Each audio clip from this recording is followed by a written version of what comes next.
Good morning, students. Welcome to session 1 of 7th standard bridge course in social science.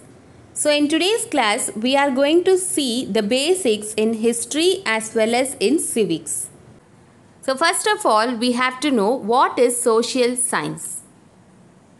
Social means relating to human society and how it is organized, and science means the study of physical and natural world, especially by using systematic observation and experiment. So social science means it is a relation or an interaction between the human society and the nature. So now let's see the different branches of social science. So first one is history. So history describes the lifestyle and cultural heritage of the people who lived at a particular time. So history means it provides details about the past lifestyle and the culture. Next important branch of social science is geography. So geography explains the physical features of the earth. It deals about the connection between man and the environment. So in geography, we can get to know about the physical features like mountains, rivers, oceans, and also the connection between the human beings and the environment. And the next branch is civics. It explains the qualifications, the powers, duties, and legal programs of the government and the rules to become a good citizen of a country. So civics deals with the fundamental duties and the fundamental rights for a good citizen of a country. Next is economics. It explains the activities such as business, investment, production, distribution, exchange, consumption and storage. So economics deals with business, production, distribution, consumption and storage. So income related subject. So now let's see the importance of social science. So why we need to study this subject? First one is we can get to know about the earth structure and natural divisions of the earth. We can know the rich heritage and culture of India, and it will raise the patriotism. And next, we can know how society gradually evolved. It developed world level awareness and it increased the social maturity of the future citizen. And also, it recognized the role of the individuals in the development of the country and knowing the growth of agriculture and industry. So these are all the importance of social science. So now let's see what is history. History is the study of past events in chronological order, and the word history is derived from the Greek word historia, which means learning by enquiry. So history is derived from the Greek word historia. So what does AD and BC mean in history? So let's see it. BC means before Christ, and the secular term for BC is BCE, that is before Common Era. So BC and BCE are same, and AD is Anno Domini and CE is Common Era, and it is the secular term of AD. So AD and CE are same. So now let's see how do timelines work in history. So on the BCE side, that is on the left of 0, the farer date from 0 is considered as the older event, and on the AD side, the farer date from 0 is considered as the new event. And also, 1 decade is equal to 10 years, 1 century equal to 100 years, 1 millennium equal to 1000 years, and 1 era means several centuries. That means it might be 100 or 200 or 300 years and so on. So 1 decade equal to 10 years.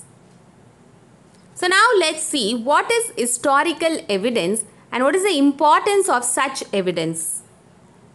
So the historians means the people who write the history, they got the evidence through excavations or archaeological excavation.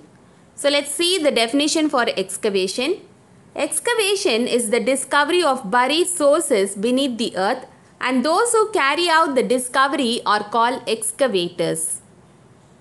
And also, archaeology is the study of past by looking at what people left behind An archaeologist, it digs in the earth for artifacts. So archaeology is the study of past by looking the objects which is left behind by the people who lived at that particular time.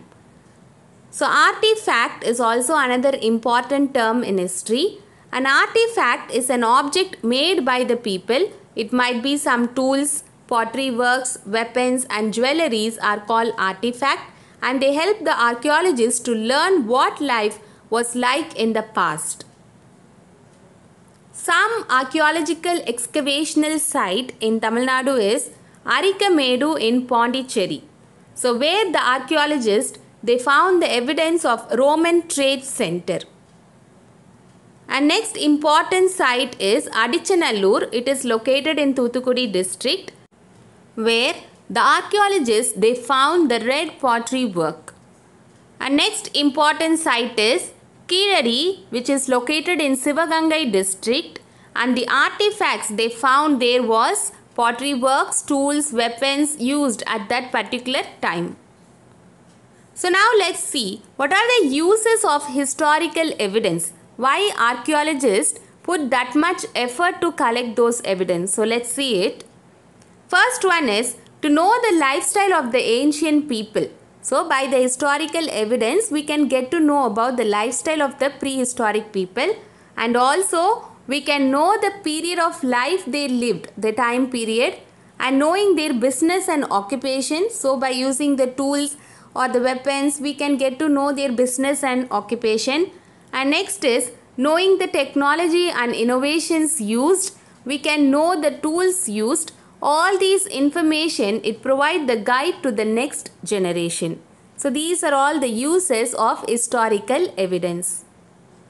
So now let's see about the sources of history. So what is the meaning of source? So historical source means an object from the past or testimony concerning the past on which historians depend in order to create their own depiction of that past. So in simple words, historical source means it is a kind of evidence. So it might be some books or photos or some old things or the sayings of elderly people, old paintings, word of mouth, or some artifacts or recorded interviews. So these are all the different kinds of sources. So the sources of history can be classified into two. One is literary source, other one is archaeological source.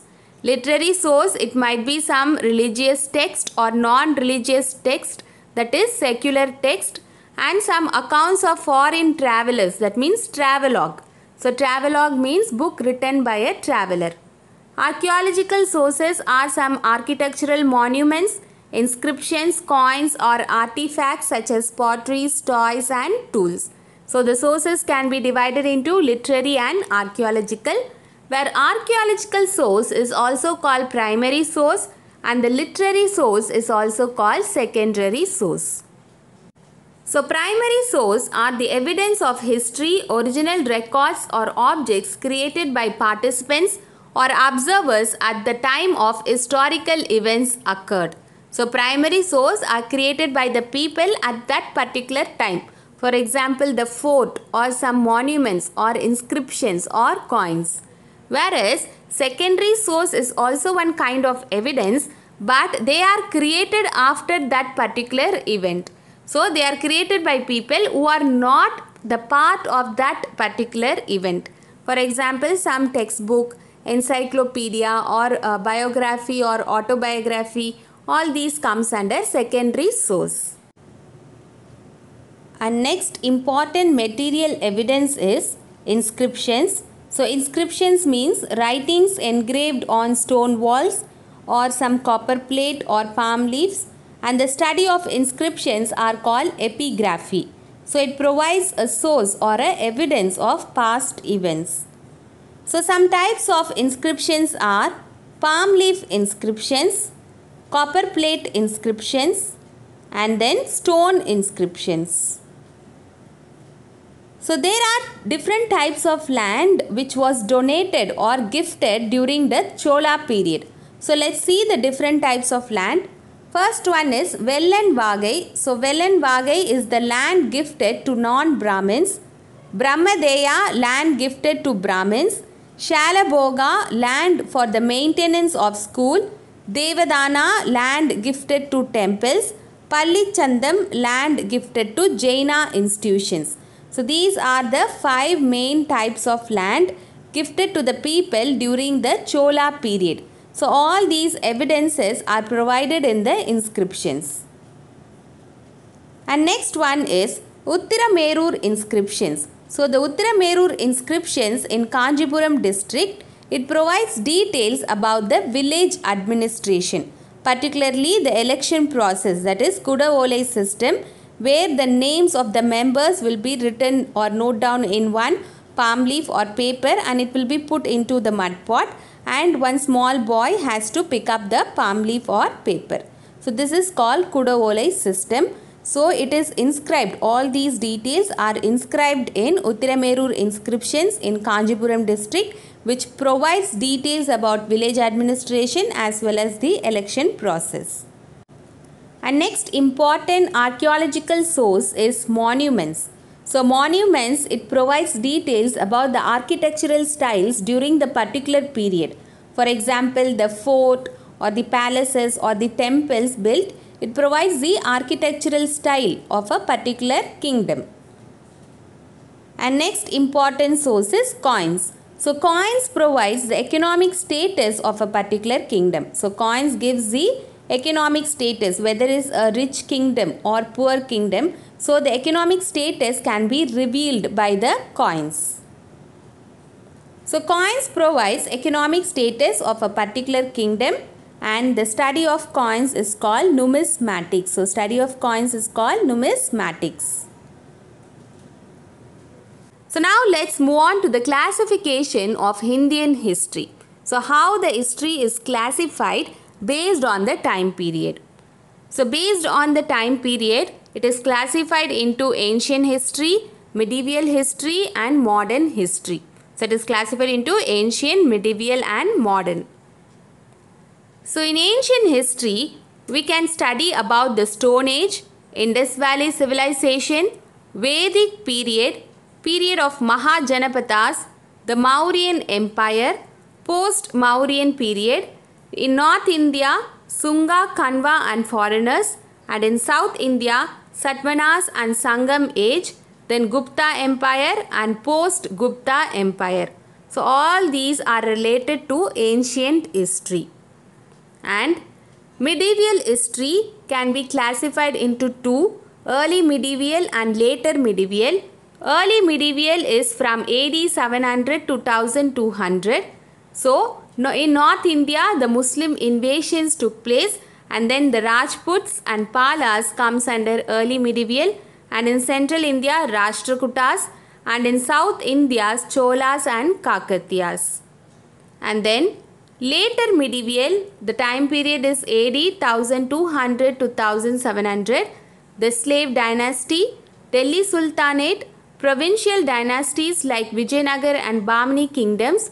So the Vijayanagar and Bahmani kingdoms are the two most powerful kingdoms in the South India, and then the Mughal Empire, then the Maratha kingdom and confederacy. All these comes under later medieval history. And next is modern history. So modern history, it starts with the beginning of European commerce, that is the arrival of Europeans, British expansion in India, British economic policies in India, the development of education and press, and then constitutional developments in India, that is from 1773 to 1947. All these topics comes under modern history. So first let's start from the prehistory period, that is human evolution. So human evolution means the development or the progress from the early stage to the advanced stage. So human evolution means the progress from the early to advanced stage. So we can classify the human evolution based on the time period, that is Paleolithic age or Old Stone Age from 2 million to 10,000 BC, Mesolithic age or Late Stone Age, that is 10,000 BC to 8,000 BC. Then Neolithic Age or New Stone Age from 8,000 BC to 4,000 BC. And then Chalcolithic Age or Copper Stone Age from 4000 BC to 1500 BC. And then Iron Age from 1500 BC to 600 BC.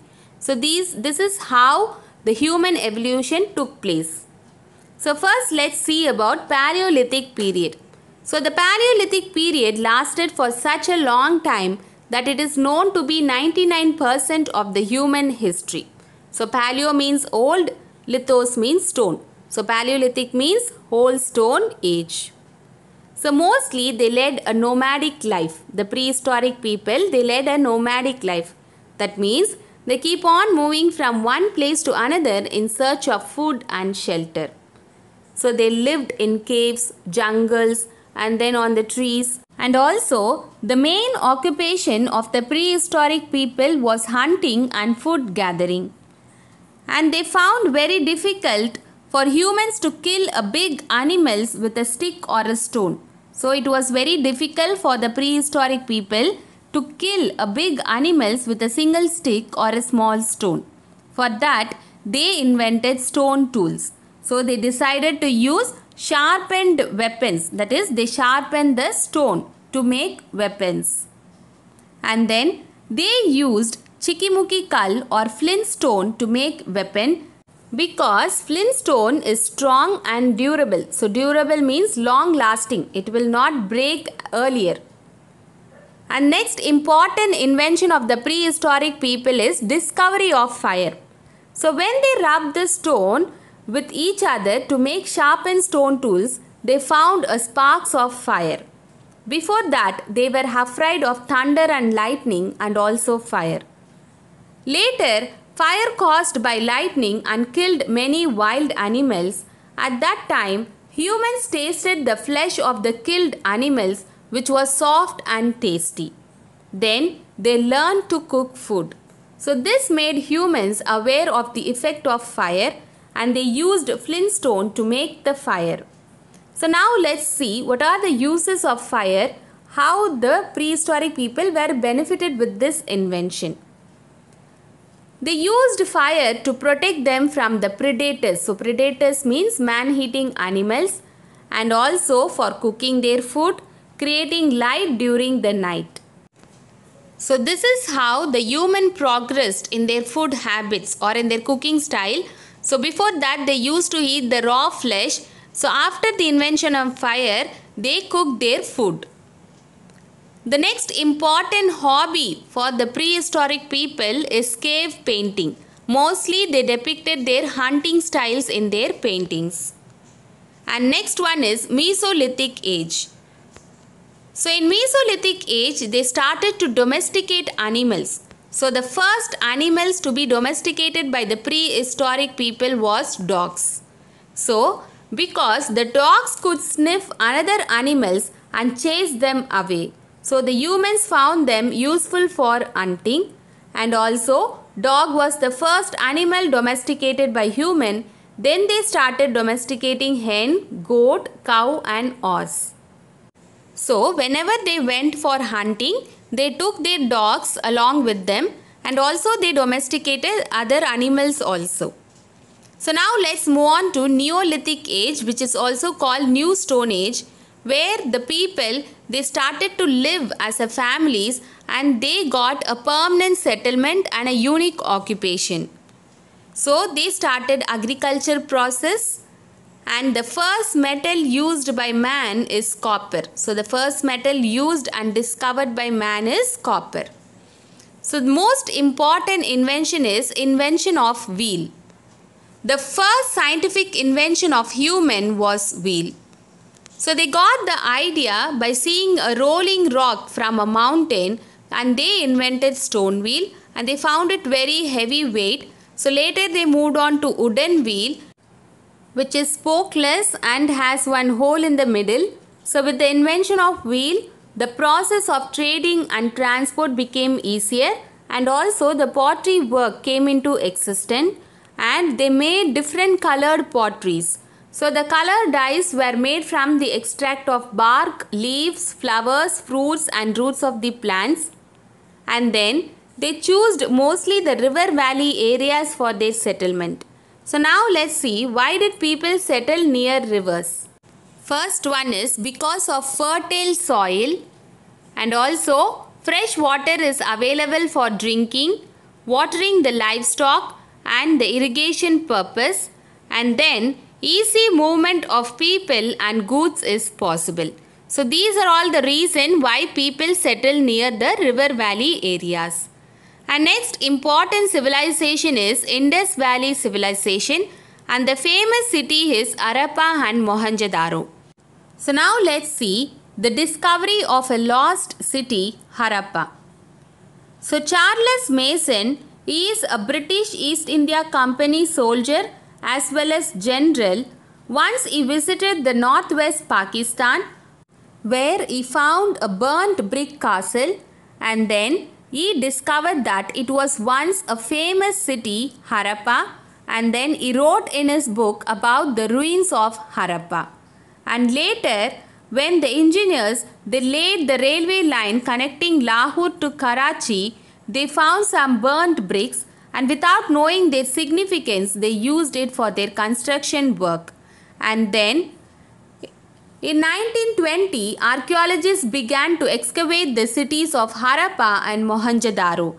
Later in 1920, archaeologists team they went there to excavate the cities of Harappa and Mohenjo-daro, and they found many amazing features. And Sir John Marshall in 1924, he found many common features between Harappa and Mohenjo-daro. So Sir John Marshall, he found many similar features between the two cities, that is Harappa and Mohenjo-daro. And then Harappa was older than Mohenjo-daro. So they concluded that Harappa is older city than Mohenjo-daro. So during that time, the general of ASI, that is Archaeological Survey of India, was Alexander Cunningham, and the Archaeological Survey of India is located in New Delhi.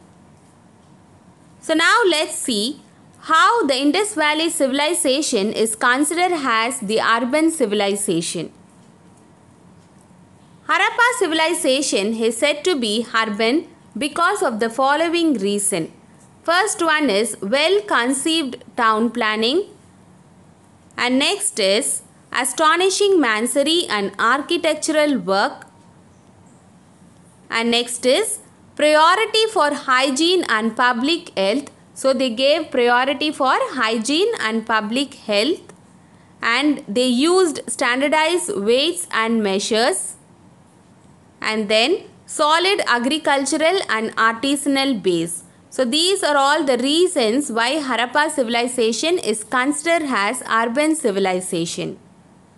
So now let's see what are the unique features of Indus Valley civilization or Harappan civilization. The town planning is a unique feature of Indus Valley civilization, and the Harappa city had two planned areas. So the two planned areas of Harappa is upper town and next one is lower town. The upper town consists of the citadel, administration and also great bath and granary. And the lower town consists of common people. And also Indus Valley civilization belongs to Bronze Age.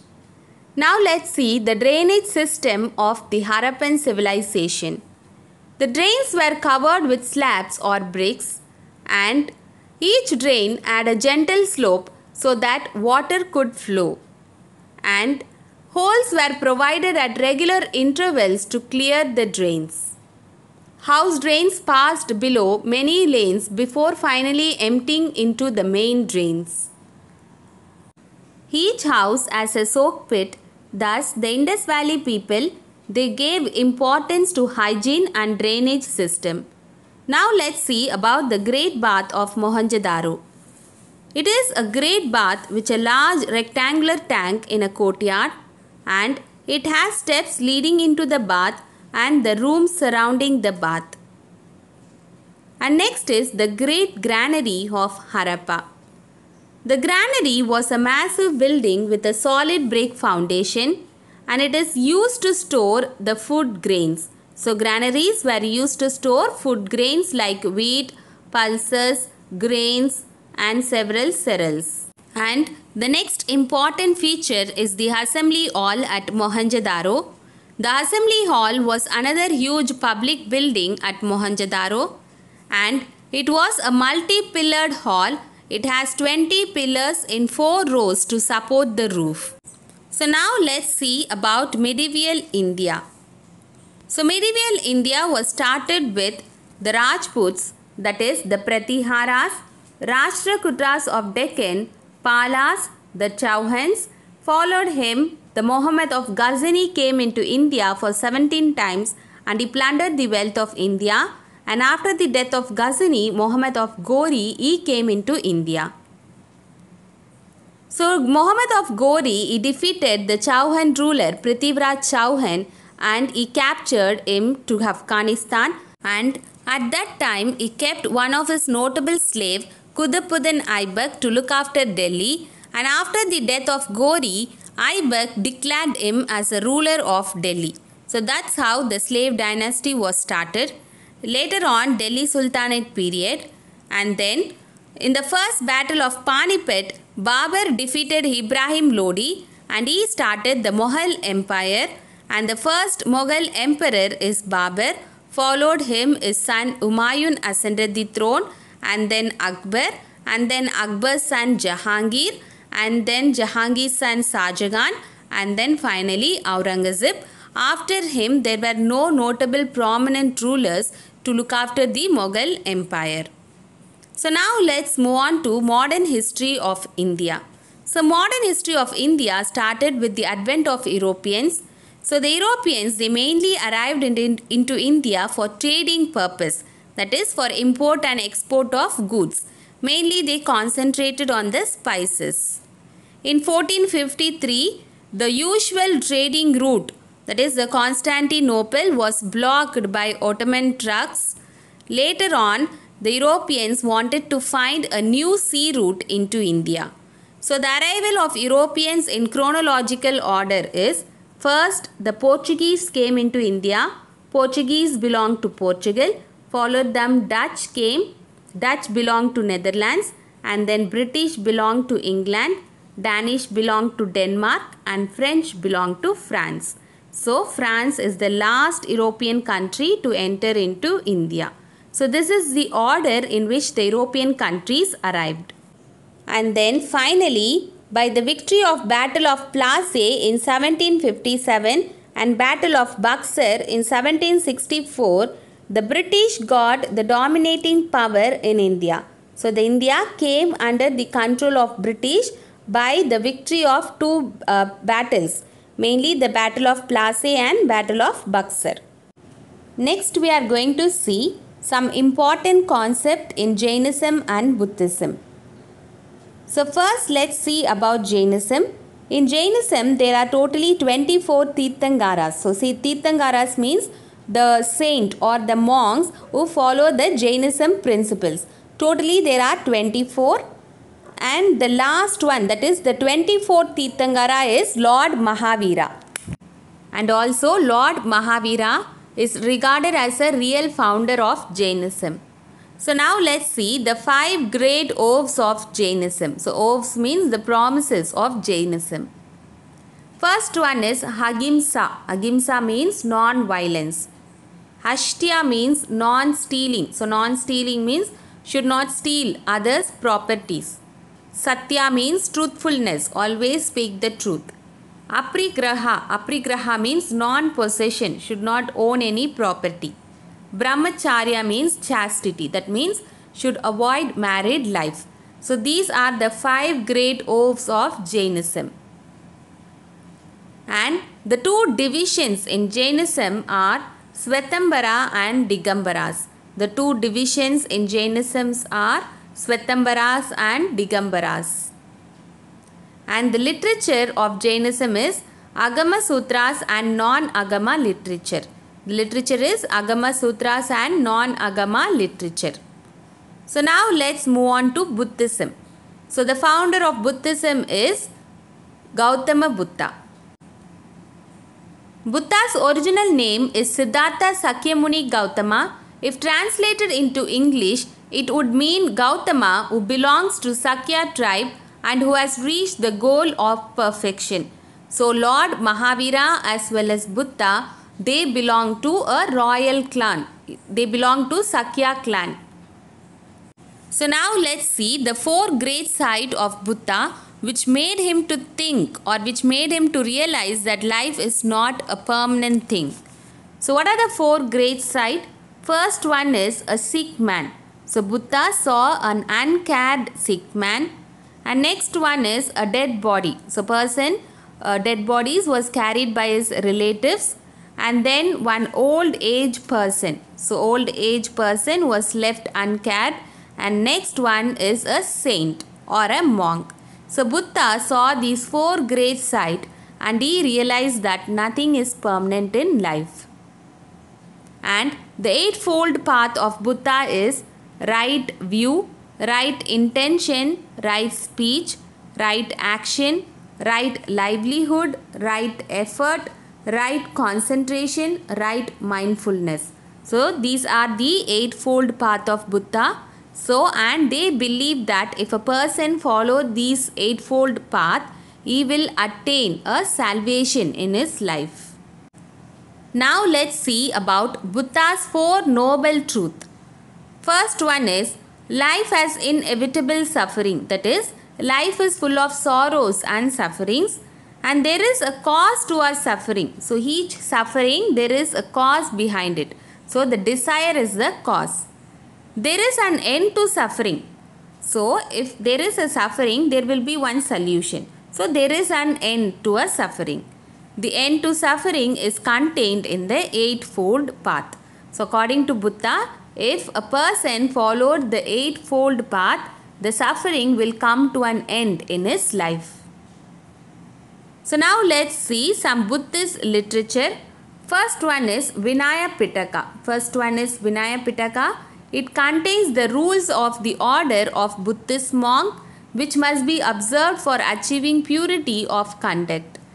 Second one is Sutta Pitaka. It lays down the principles of religion by citing discourses as evidence. Next is Abhidhamma Pitaka, is the latest of the Tripitakas. It deals with ethics, philosophy and metaphysics, and other prominent canonical literary works in Buddhism include Jatakas are the various stories of the lives of Buddha found in Buddhist literature. So these are all the textbooks or the literature of Buddhism. So the 2 divisions in Buddhism are Hinayana and Mahayana. Hinayana and Mahayana are the 2 divisions in Buddhism. So now let's move on to civics. So what is civics? So citizens means the members of a community who owe loyalty to the government and in turn are entitled to the protection of that government, whereas civics means the study of the duties and rights of citizens. So civics is the study of citizens and what are the duties and the rights to be a good citizen of a country.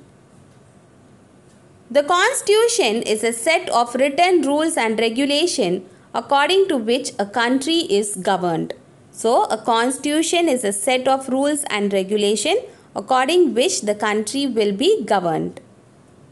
And Dr. B.R. Ambedkar is called as the father of Indian Constitution. The preamble of our Constitution is sovereign, that means independent authority of the state. Socialist, that means achievement of socialist goals like employment, education, like that. Secular means relationship between the government and the religious groups. Democratic means the constitution has established a form of government that gets its authority from the will of the people expressed in an election. Republic means India as an elected head called the president. So, the preamble of our Indian Constitution is sovereign, that means independent government. Socialist means achievement of the social goals like employment, education, healthcare, like that. Secular means non-interference of the government into the religious matter. Democratic means the government formed by the people. Republic means India as an elected head called the president.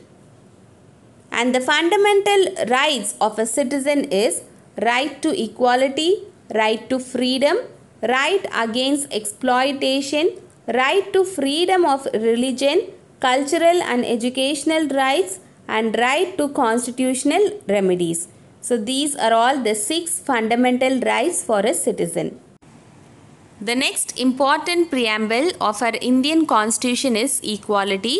So equality means treating all equally without showing any discrimination based on their caste, color, creed, religion, language, etc. So there are different types of equality. So let's see the types. First one is social equality. Social equality means treating everyone equally in the society without showing any discrimination or partiality. And next one is civil equality. Civil equality means everyone are equal in front of the laws. So before the eyes of laws, everyone are equal. There is no discrimination based on their whether they are poor or rich or inferior or superior. There is no discrimination before the eyes of law. And next one is political equality. So political equality, it implies that all citizens should have equal access to similar political rights. They may include the right to vote, right to contest in election, to voice one's political opinion and criticize government policies, and to actively participate in governance. So these are all the political rights. And next one is gender equality. So gender equality means both men and women are equal in the society and both of them must get equal opportunities.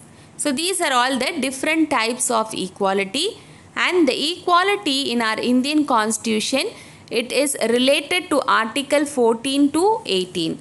So Article 14 means equality before law and equal protection of law, and Article 15 prohibition of discrimination on the grounds of any religion, race, gender, place of birth, etc. And Article 16 equality of opportunities in matters of public employment, that is equal opportunity in government sector. And Article 17 is prohibition of untouchability, that is prohibiting of untouchability means discrimination between the rich and poor. And next one is Article 18, abolition of titles, military and academic distinctions are however exempted. So these are all the articles in our Indian Constitution deals with equality. So now let's see what is political parties. So political parties are the voluntary association of individuals with broad ideological identity who agree on some policies. So political parties are the voluntary association of some individuals. So the 3 basic components of a political party. So a political party must contain the 3 components. First one is it must have a leader, then the active members and the followers. So these are all the 3 main components of a political party. First one is leader, members and followers. So there are 3 different types of party system.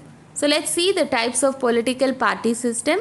First one is single party system or one party system. Next one is bi-party system or 2-party system. And finally multi-party system. So let's see the definition with one example for each. First one is one party or single party system. In some countries, only one party is allowed to control and run the government.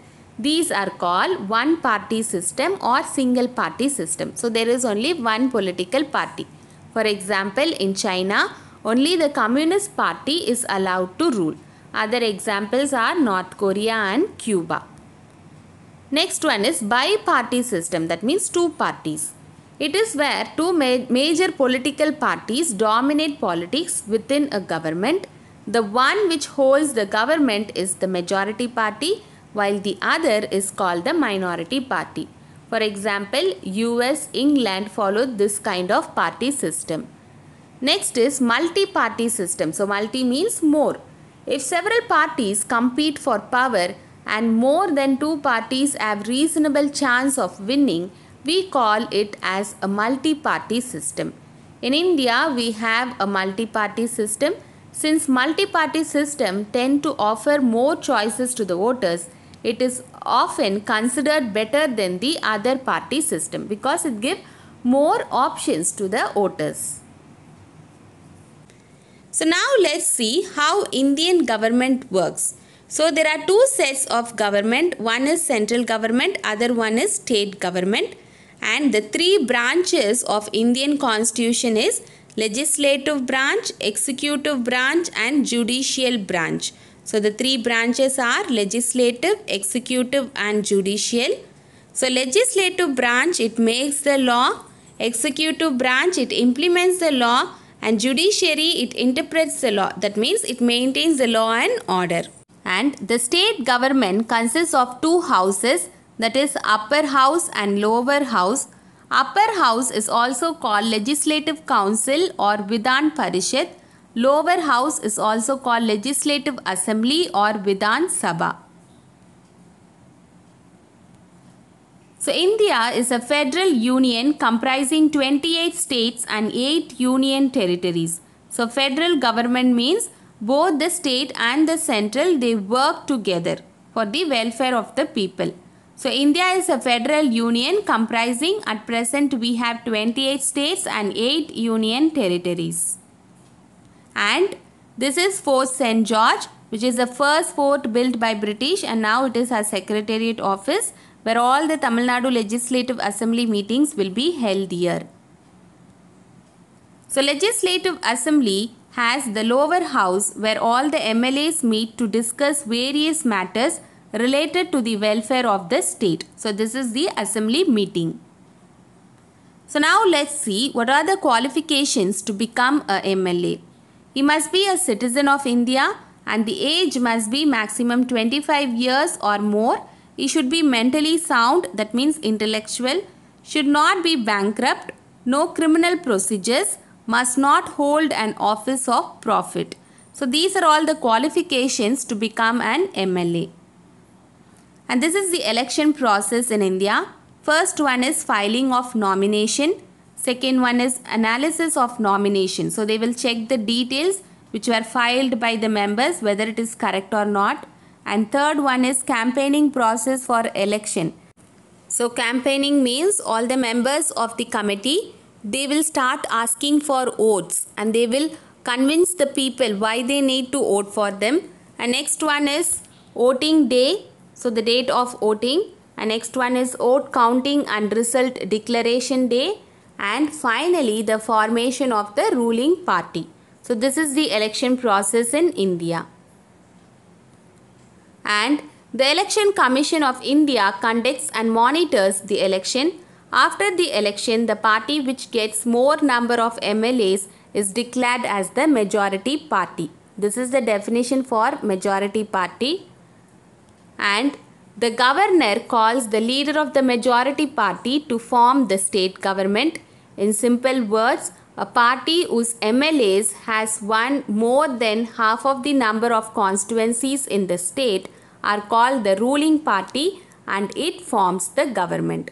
So the party which got majority number of seats, they become the ruling party.